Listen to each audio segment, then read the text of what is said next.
નમસ્કાર દર્શક મિત્રો, બીએન ન્યૂઝ ગુજરાતીમાં આપ સૌનું હાર્દિક સ્વાગત છે। આવો જોઈએ આજના મુખ્ય સમાચાર। ડાકોર પોલીસની પ્રશંસનીય કામગીરી સામે આવી।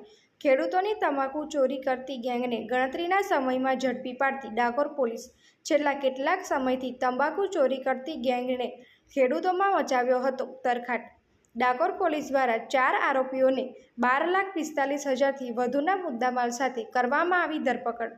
ડાકોર પોલીસ મથકે તથા જિલ્લામાં વિવિધ જગ્યાએ તમાકુ ચોરીના વણશોધાયેલા ગુનાઓનો ભેદ ઉકેલાયો। ખેડા જિલ્લાના ઠાસરા તાલુકામાં આવેલ ડાકોર ખાતે થોડા સમય અગાઉ તમાકુ ચોરીને લઈને ગુનો નોંધવામાં આવ્યો હતો, જેને લઈને ડાકોર પોલીસ દ્વારા આરોપીઓને પકડવા માટેની તજવીજ હાથ ધરવામાં આવી હતી।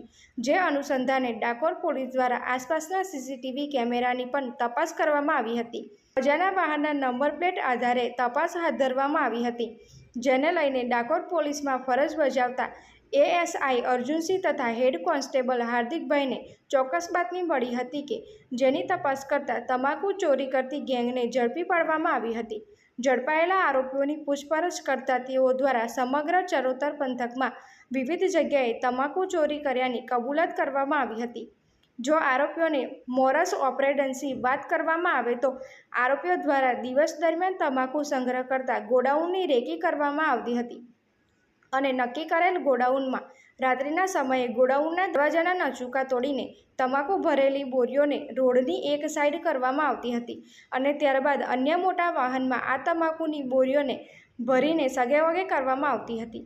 તમાકુ ચોરી કરતી ગેંગને પકડ્યા બાદ હાલ ચરોતરના તમાકુ ઉત્પાદન કરતા ખેડૂતોએ રાહતનો શ્વાસ લીધો છે। જોકે ચરોતરમાં ખેડૂતોનો મુખ્ય પાક તમાકુ છે અને આ તમાકુ દેશ અને વિદેશમાં સપ્લાય પણ કરવામાં આવતી હોય છે, જેથી ચરોતરના ખેડૂતો મોટા પ્રમાણમાં તમાકુનું વાવેતર કરતા હોય છે અને સિઝનના અંતે તેનો સંગ્રહ ખેતરોમાં રહેલા ગોડાઉનમાં કરતા હોય છે, જેનો લાભ આવા તમાકુ ચોરો ચોરી કરીને લઈ લેતા હોય છે। પરંતુ આ વખતે ડાકોર પોલીસ દ્વારા કરવામાં આવેલ કામગીરીથી તમાકુ ચોરોમાં ફફડાટ વ્યાપી જવા પામ્યો હશે અને ખેડૂતોમાં હાશકારો અનુભવ્યો છે। Reporter Rahulji Rajnikant, BN news Gujarati, Dakor.